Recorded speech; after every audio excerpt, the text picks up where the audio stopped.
평안하셨습니까? 하나님의 은혜가 여러분들에게 있게 되기를 주의 이름으로 간절히 소망합니다. 이 땅을 살아간다는 것이 우리가 하나님이 주신 축복이고 은혜이며, 또 내가 숨을 쉴 수 있는 것도 하나님이 오늘 하루 동안 우리에게 생명을 연장시켜 주셨기 때문입니다. 하나님이 우리에게 생명을 주셨다는 것은 우리 마음대로, 내 뜻대로, 내가 생각하고 싶은 대로, 하고 싶은 대로 살으라고 주신 것이 아니라 하나님께 충성하며 살아가라고 우리에게 오늘 하루의 인생을 허락해 주신 줄 믿습니다. 그럼 그 인생 가운데 하나님께 충성함으로 말미암아 충성된 종으로서 그 길을 걸어갈 수 있는 복된 성도가 되기를 주의 이름으로 간절히 소망합니다. 우리가 오늘은 이제 역대하를 보게 되는데요. 계속적으로 우리가 새벽기도 말씀을 통하여서 역대하 말씀을 나누고 있습니다. 우리가 이제 그 말씀 묵상을 쫓아서 연속적으로 진행하고 있는데, 여러분들이 할 수 있다면 그 말씀 묵상집을 또 구입하셔서 그것을 따라서 매일같이 말씀을 묵상하시면서 이 예배에 참석하신다면 더 큰 도움이 될 것이고, 또 여러분들이 더욱더 깊이 주의 말씀을 깨달을 수 있는 축복들이 있을 줄 압니다.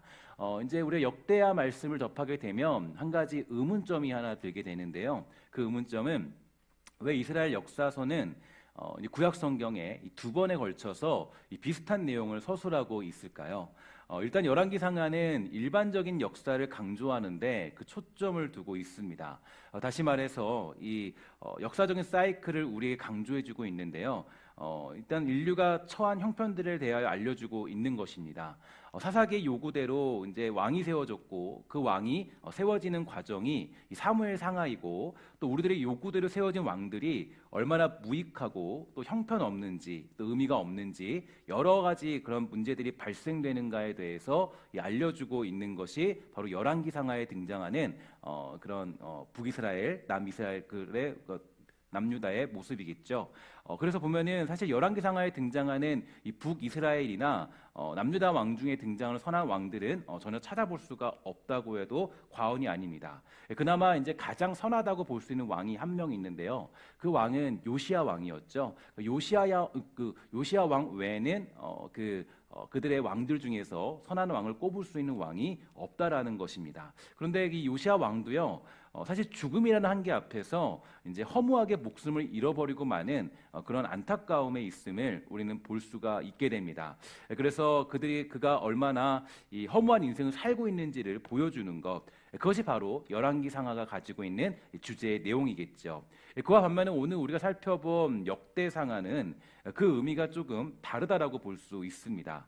역대상하는 역사를 서술하기 위하여 쓴 것이라기보다는 특별한 목적을 두고 그 중심을 따라 서술되어진 역사서인데, 사실 이 역대상하를 누가 작성했는지에 대해서는 잘 알 수가 없습니다. 많은 학자들의 추측은 이 레위인 중에 한 명이 이것을 썼을 것이다라고 얘기하고 있고, 또 이제 많은 또 사람들은 학사 에스라가 썼을 것이다, 이렇게 우리에게 해석해주고 있습니다. 사실 제가 이제 이 성경 말씀을 해석하고 분석해 보면서 저는 이제 후자 쪽으로 학사 에스라가 역대상하를 여러 가지 내용들을 참고하여서 또 주님께서 주시는 지혜로 말미암아 이 말씀을 작성했을 것이라고 추측하는데요. 그 이유가 있습니다. 그 이유는 바로 그 에스라서와 느헤미야서를 보면 그 이유를 잘 알 수가 있게 되죠. 에스라서와 느헤미야서는 이 신앙의 회복과 이 성전을 건축해야 되는 이유에 대하여서 이 사람들을 설득하는 그런 내용과 시대적인 상황이 많이 담겨 있는데, 그런 의미에서 이 다윗의 혈통과 이 솔로몬의 성전 건축에 대하여 언급한다면 그것보다 더 좋은 설득과 근거는 없기 때문입니다. 그렇기 때문에 이 당시에 활동했던 학사 에스라가 바로 이 글을 썼다고 보는 것이 조금 타당하다고 그렇게 생각이 듭니다. 그래서 역대상하는 이제 다윗의 이야기 그리고 솔로몬의 이야기가 굉장히 부각되어져 있어요. 그러니까 다른 왕들에 대한 이야기보다는 이 솔로몬의 이야기가 부각되어져 있고, 또 이 다윗의 어떤 이야기가 조금 우리가 알고 있는 것보다 더 크게, 아주 강력하게 사람에게 부각되어 있는 것을 볼 수가 있게 됩니다.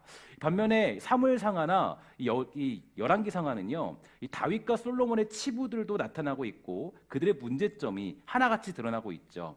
얼마나 그들이 문제가 있었고 인간의 한계에 있는 사람인가에 대하여서 아주 거침없이 서술해주고 있습니다. 하지만 역대상하는 좀 다릅니다. 역대상하는 이 다윗과 솔로몬의 문제보다는 그들이 하나님을 얼마나 아주 열정적으로 섬겼는가, 얼마나 정말 하나님의 뜻을 따랐는가, 또 얼마나 주 앞에 엎드려 기도하고 하나님을 향하여서 찬양하고 예배했는가, 바로 이런 부분에 대해서 잘 이야기를 해주고 있는 거죠. 그런 면에서 그 역대상하는요, 성전 건축을 해야 하는 이스라엘 백성들을 설득하고자 하는 에스라 혹은 어떤 레위인으로 인하여서 작성되어진 내용이라고 보는 것이 타당할 것입니다. 그러면 역대상하에 나타난 다윗과 솔로몬의 이야기는 조금 과장된 모습이 있지 않겠습니까? 사람들을 설득하기 위해서 그런 중심을 담아 작성된 이야기라면 없던 일도 좋게 작성해야 되고 또 있던 일도 좀 좋게 해석을 해야 되는 것이 맞겠죠. 하지만 그렇다면 그것은 성경이나 즉 정경이라고 보기에는 좀 어렵습니다. 그 인간의 사심이 들어간 내용을 어떻게 우리가 정경이라고 볼 수 있을까요?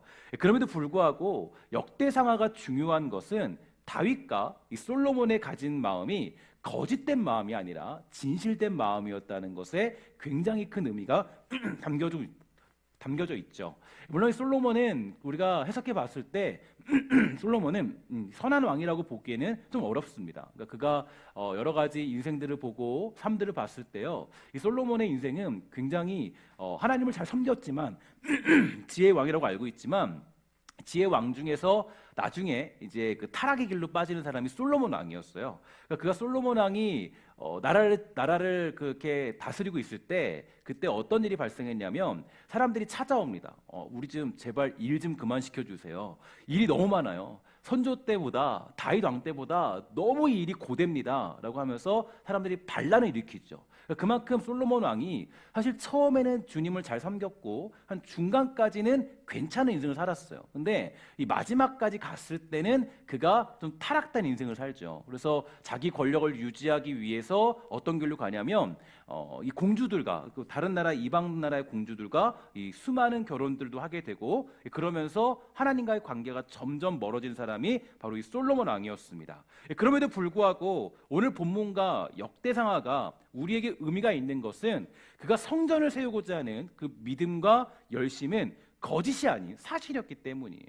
그는 하나님을 향한 하나님을 위한 마음이 대단했고 그 믿음을 지키기 위해서 많은 노력을 기울인 사람이었습니다.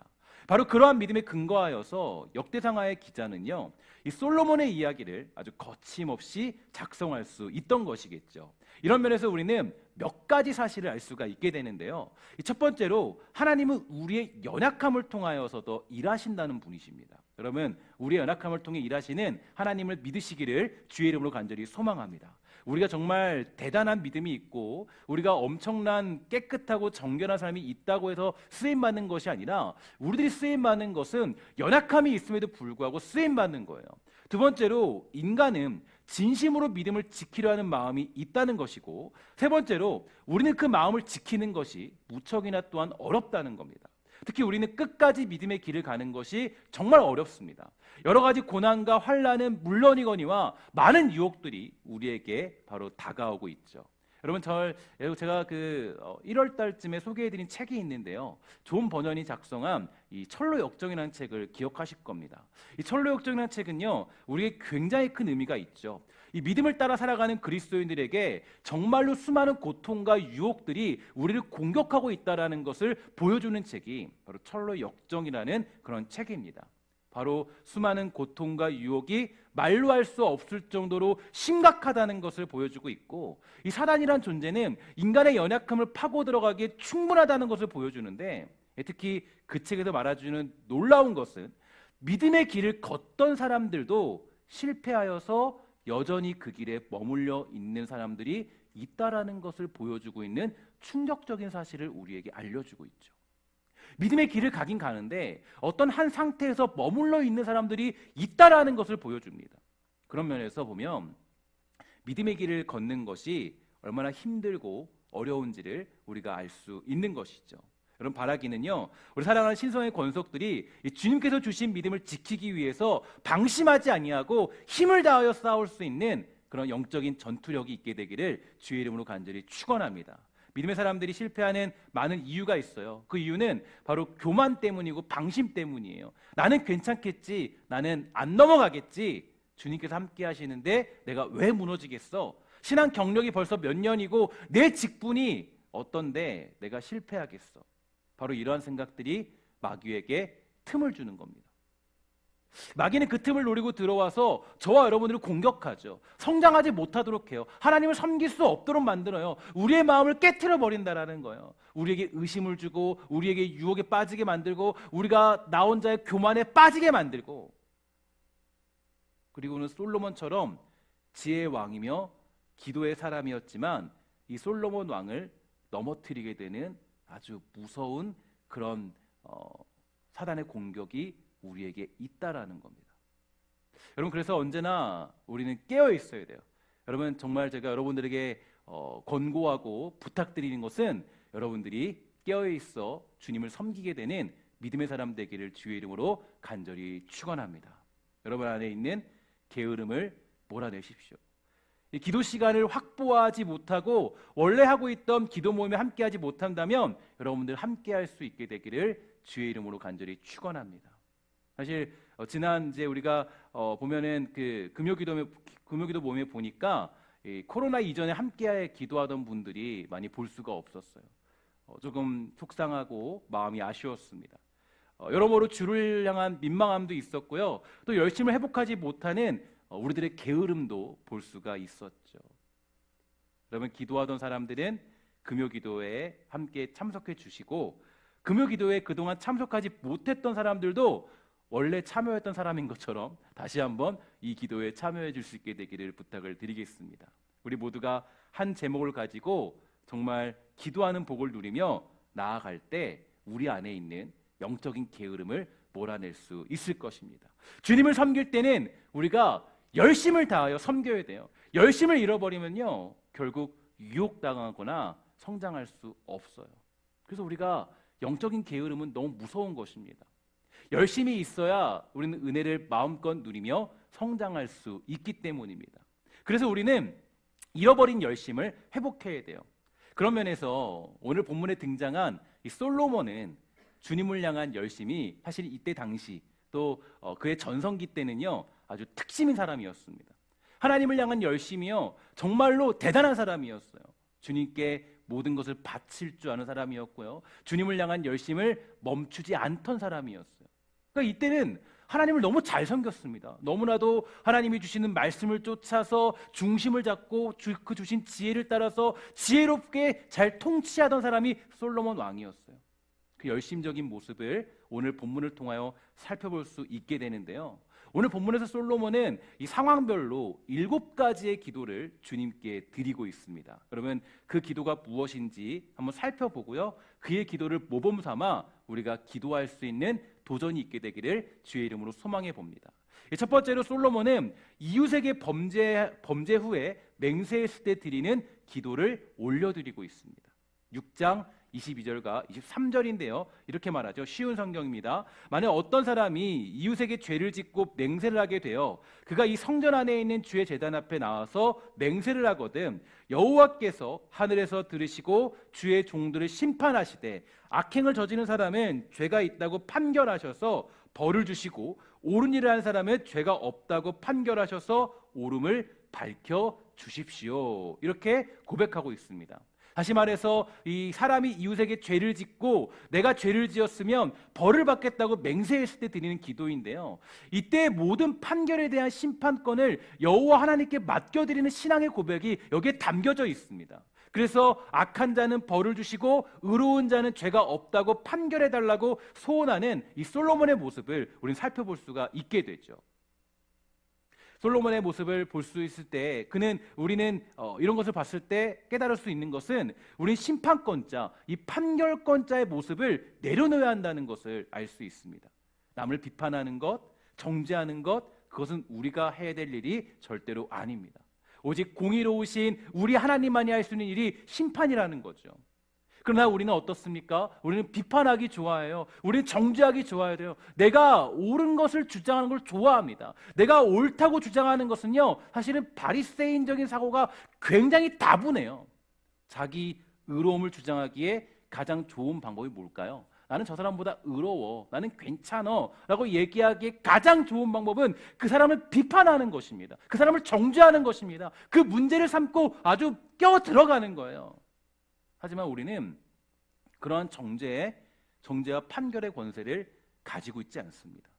우리 모두가 같은 상황에 처해 있는 사람들이기 때문이죠. 나의 악한 모습이 저들의 모습이고 저들의 모습이 나의 모습입니다. 그래서 우스갯소리로 사역자들에게 제가 종종 이런 말들을 할 때가 있어요.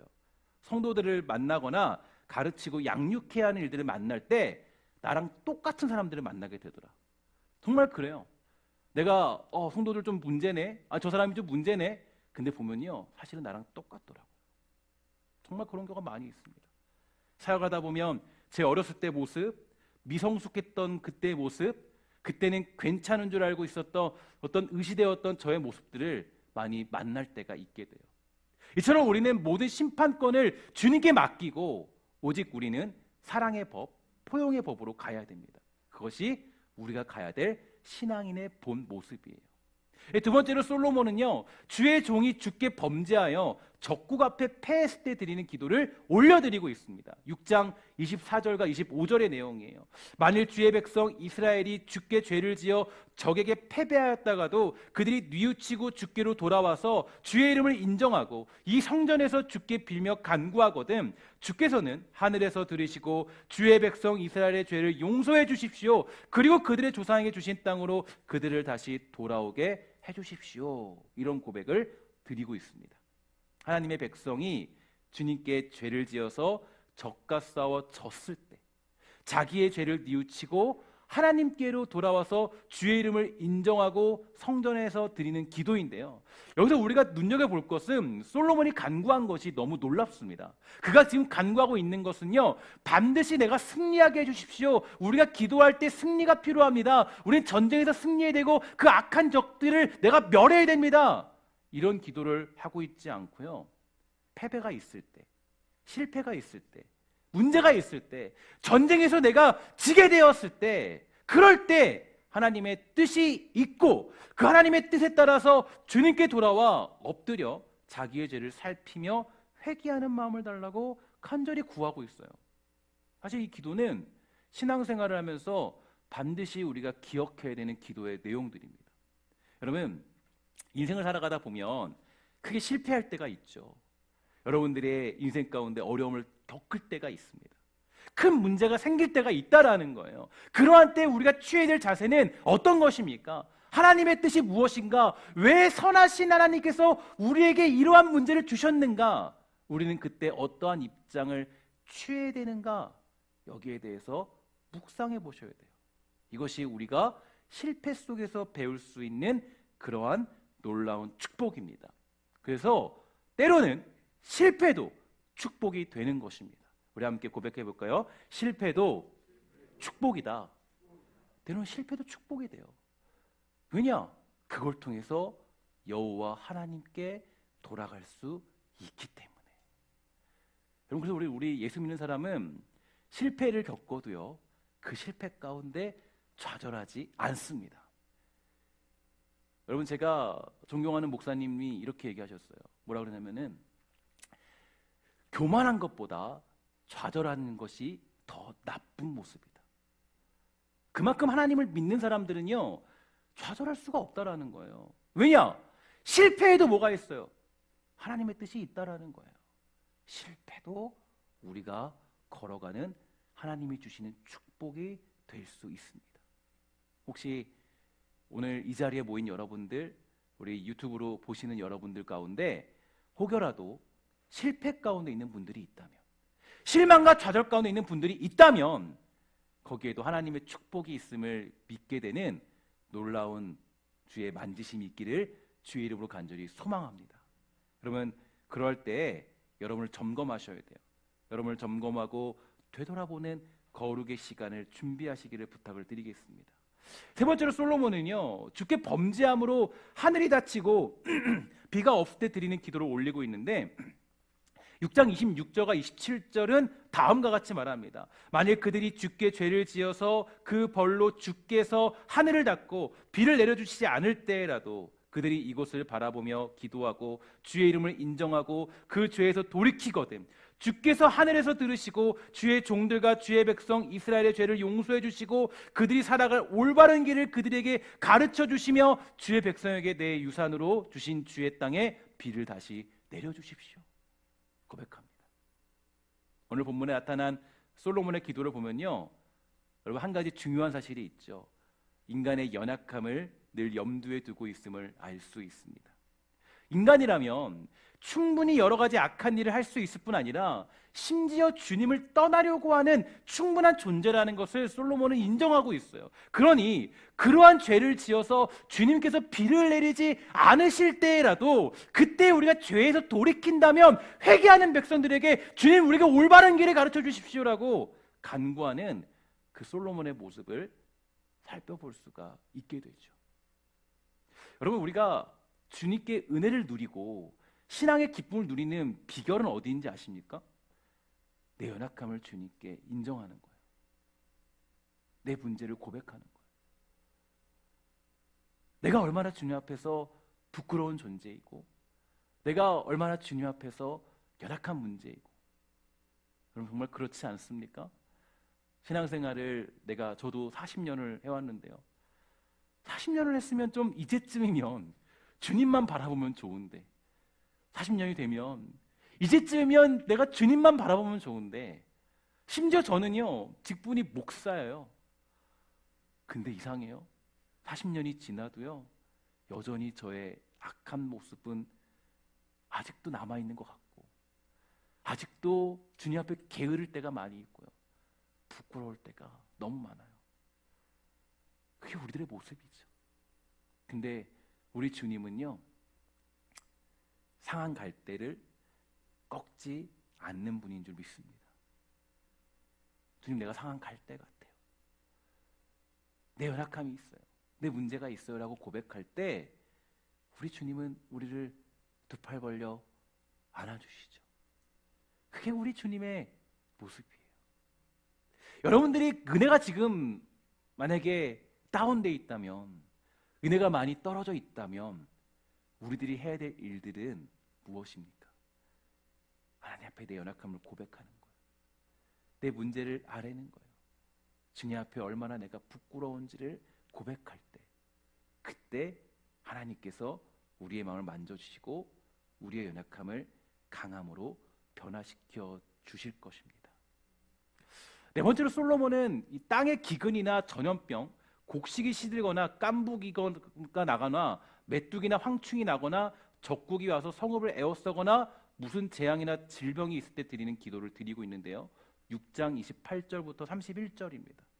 만약 이 땅에서 기근이 들거나 역병이 돌거나 곡식이 시들거나 깐부기가 나거나 메뚜기 떼나 누리 떼가 곡식을 갉아먹거나 적들이 이 땅으로 쳐들어와서 성읍들 가운데 어느 하나를 에워싸거나 온갖 재앙이 내리거나 온갖 전염병이 번질 때에 주의 백성 이스라엘 가운데 어느 한 사람이나 혹은 주의 백성 전체가 재앙이 닥쳤다는 것을 마음에 깨닫고 이 성전을 바라보며 두 팔을 펴고 간절히 기도하거든 주께서 계시는 곳 하늘에서 들으시고 판단하셔서 그들을 용서해 주십시오. 주께서는 각 사람의 마음을 아시니 주께서 각 사람에게 그 행위대로 갚아주십시오. 주님만이 모든 사람의 마음을 아십니다. 그렇게 하시면 그들은 주께서 우리의 조상에게 주신 이 땅 위에서 사는 동안 주님을 경외할 것입니다.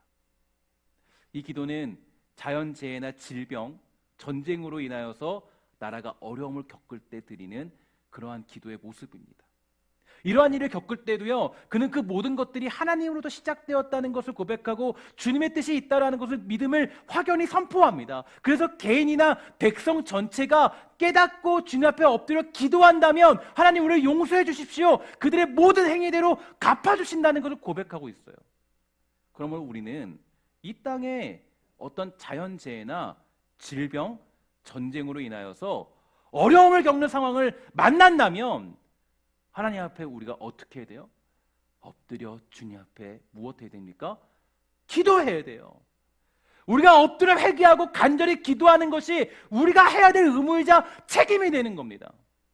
특히 우리는 지금 코로나라는 아주 심각한 질병의 위기 가운데 놓여 있죠. 어떤 나라는요, 우리는 그래도 감사한 나라인 것 같아요.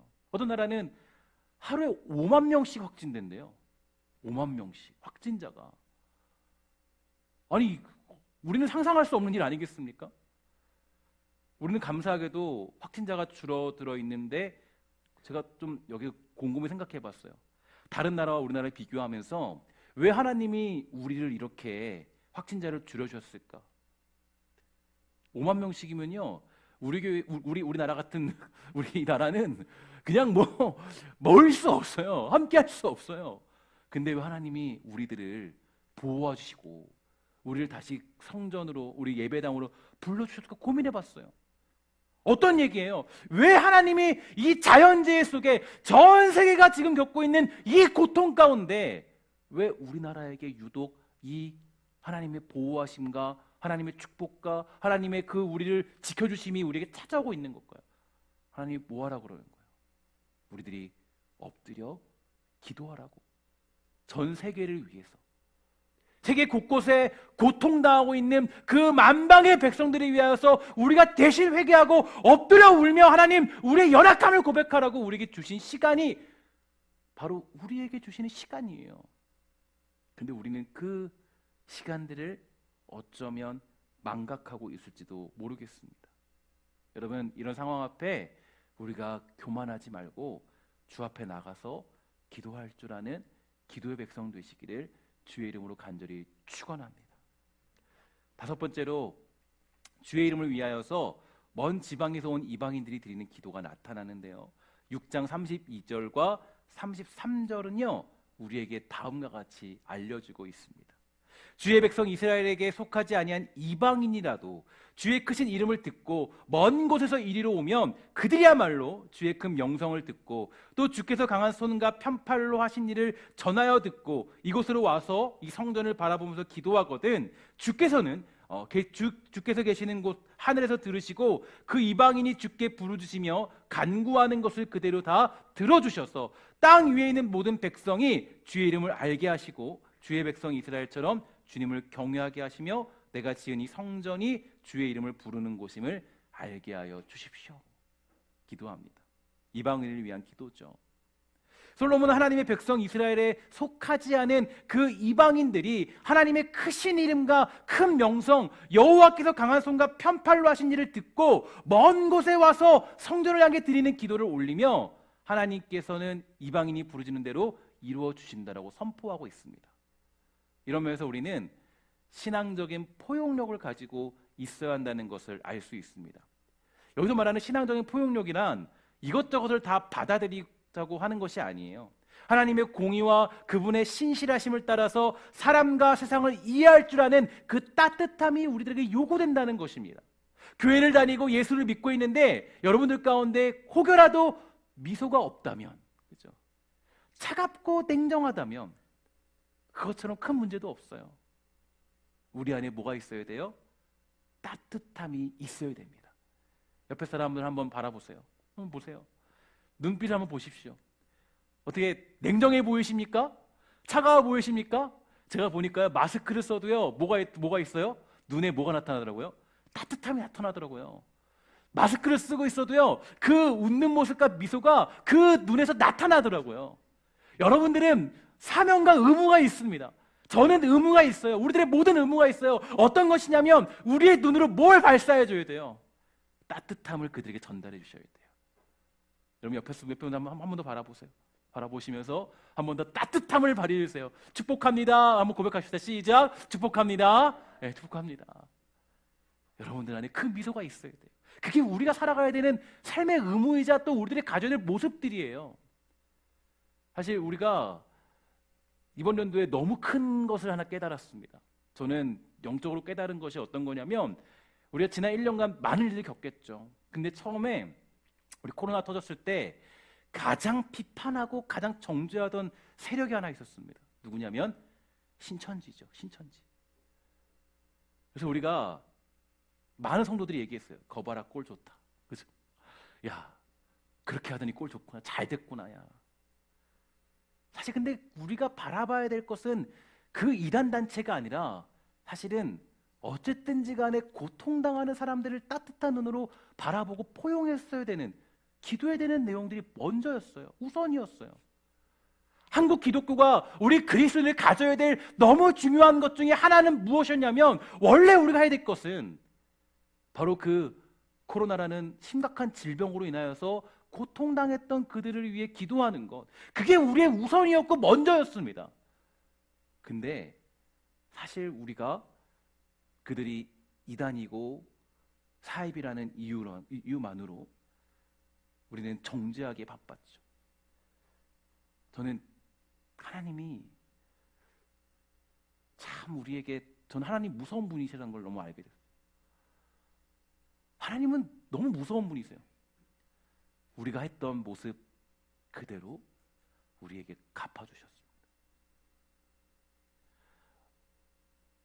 너무나도 우리는 어떤 일을 저지르지 않았는데, 우리는 방역수칙을 잘 지키면서 했음에도 불구하고 이 시대는 마치 교회에서 어떤 일이 터졌던 것처럼 지난 8월, 9월 우리는 그 시기를 보내면서, 심지어는 김포에 있는 교회들은요 여러 신고를 당했습니다. 예배를 드린다는 이유만으로. 예배 중간에 경찰들이 찾아오고 드릴 수 없도록 만드는 무서운 일도 경험하게 되었다는 겁니다. 여러분, 축복하는 것은 우리 모두가 정말 따뜻함과 포용력이 여러분들 안에 생겨날 수 있게 되기를 주의 이름으로 간절히 축원합니다. 여러분, 우리가 상대방을 바라볼 때 레이저를 쏘시면 안 돼요. 야, 저 사람 뭐 잘못했나? 아, 저 사람 보니까 섬뜩하다. 이런 느낌을 주시면 안 됩니다. 여러분, 특히 제가 설교할 때, 저에게 보실 때 여러분 눈밖에 안 보이거든요. 얼마나 무서운지 몰라요. 여기 앞에 있으면요, 눈으로 저 사람들이 나를 쳐다보고 있는데 마치 레이저가 막 오는 것 같으면 안 되겠죠. 여러분들이 따뜻한 눈빛을 저에게 주실 때 저는 더 여러분들에게 아주 기쁘게 설교할 수 있게 되는 것입니다. 저도 더 노력할게요. 여러분들 앞에서 더욱더 웃으며 더욱더 포용력 있게 여러분들에게 따뜻한 마음을 전달하는 그리스도의 심장이 저에게 생기기를 위해 기도하겠습니다. 우리 정말 기도할 때, 여러분들이 정말 간절히 소망할 때 하나님 우리에게 따뜻함을 주세요. 남편을 바라볼 때도요, 야, 저 남편이 왜 저러나? 이러시면 안 돼요. 남편을 볼 때 뭐 해야 돼요? 따뜻함을 주셔야 돼요. 아내를 바라볼 때도요, 따뜻함이 있어야 돼요. 특히 여러분들의 가장 큰 적이 한 사람 있죠. 누굽니까? 자녀들, 그죠? 이놈의 자녀들 볼 때마다 마음에 안 들고, 왜 너 공부 안 했니? 왜 너 뭐 안 했니? 너 뭐 부족해 보이니? 그러시면 안 돼요. 따뜻함으로 자녀들을 포용해주는. 그래서 여러분, 우리가, 저는 좀 그런 오명을 벗었으면 좋겠습니다. 너무나도 우리 전설적인 전해 들어오는, 흘러내려온 내용이 하나 있죠. 결혼할 때 가장 무서운 시어머니 1위 누굽니까?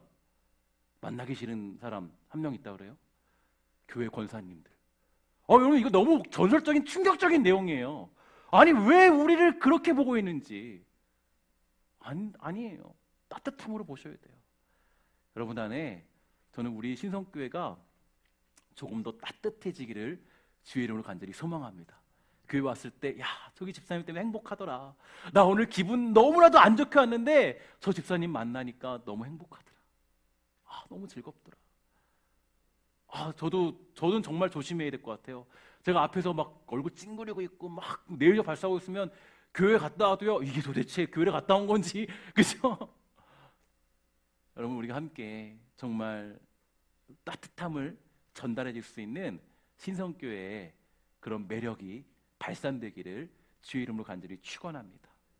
6번째로, 솔로몬은요, 주님의 백성이 적국과 싸우려고 나갈 때 드리는 기도를 하고 있고, 7번째로 범죄함으로 적국의 포로로 끌려갔을 때 드리는 기도를 드리고 있습니다. 좀 길지만 6장 34절부터 39절까지 말씀이에요.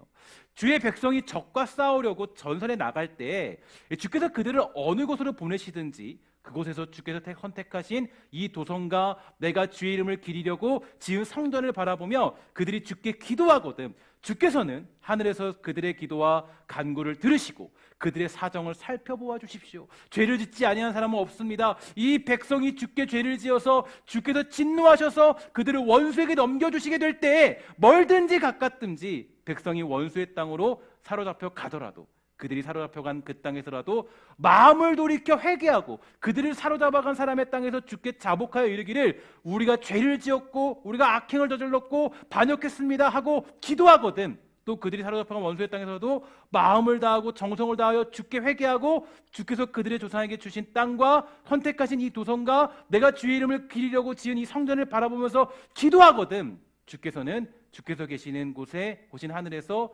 그들의 기도와 간구를 들으시고 그들의 사정을 살펴보아 주십시오.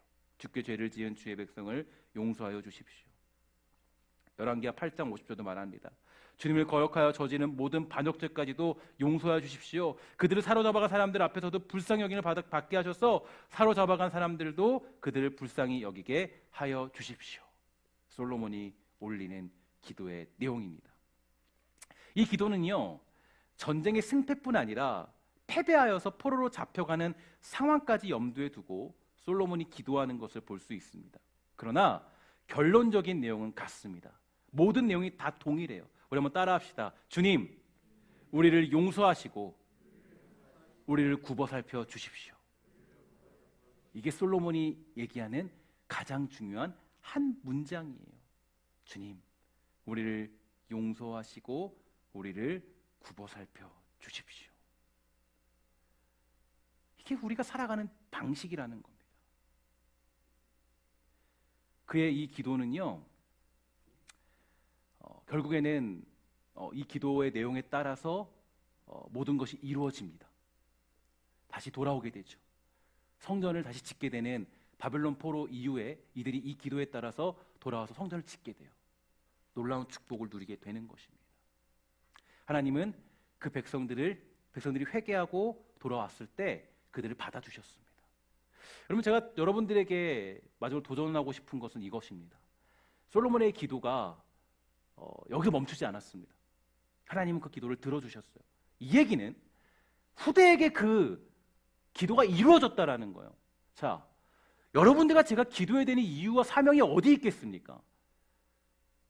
성경이 얘기해주고는 너무 놀라운 축복은요 그 기도는요 절대로 지금 이 자리에서 이루어지는 것이 아니라 지금 이 자리에서만 완성되어지는 것이 아니라 여러분들의 기도가 누구를 살립니까? 여러분의 후대를 살리는 거예요. 여러분들의 지금의 기도가 지금 당장 눈앞에 보이지 않아도 여러분들이 눈물 흘리며 무릎 꿇고 기도했던 그 내용이 솔로몬의 기도가 훗날 이루어진 것처럼 여러분의 기도가 지금 당장 눈앞에서 어떤 현상이 나타나지 않아도 여러분들의 자녀들이 먹고 살아가는 여러분들의 자녀들이 하나님을 사랑하는 백성으로 살아가는 믿음의 자리를 만들어내는 가장 중요한 자리가 우리가 기도해야 되는 이유라는 겁니다. 그럼 그래서 제가 오늘 말씀의 제목을 이렇게 지었습니다. 우리 한번 다 같이 읽어보도록 할게요. 시작. 기도를 잊은 민족에게 미래는 없다. 한 번 더 고백합시다. 기도를 잊은 민족에게 미래는 없다. 여러분 기도를 잊은 민족에게는 미래가 없습니다. 만약에 솔로몬의 기도가 없었다면 그죠? 그의 기도가 없었다면 바벨론 포로로 잡혀갔다가 돌아와서 울며 회개하는 일이 없었을지도 모르겠습니다. 사랑하는 우리 성도 여러분, 여러분 축복하는 것은 여러분들의 기도의 자리를 잊지 마시고 그 기도의 자리를 잘 지켜낼 수 있는 축복의 사람이 되기를 주의 이름으로 간절히 기도합니다. 내 기도가 여러분들의 자녀의 내용이고 나의 기도가 우리 사랑하는 다음 세대가 누리는 믿음의 축복이 될 줄 믿습니다. 여러분들이 기도하는 자리를 지키시고 그 기도하는 그 자리를 잊지 마시고 솔로몬의 기도가 여러분의 기도가 될 수 있게 되는 그 축복의 시간들을 가지게 되는 사랑하는 신성의 권속 되시기를 주의 이름으로 간절히 축원합니다.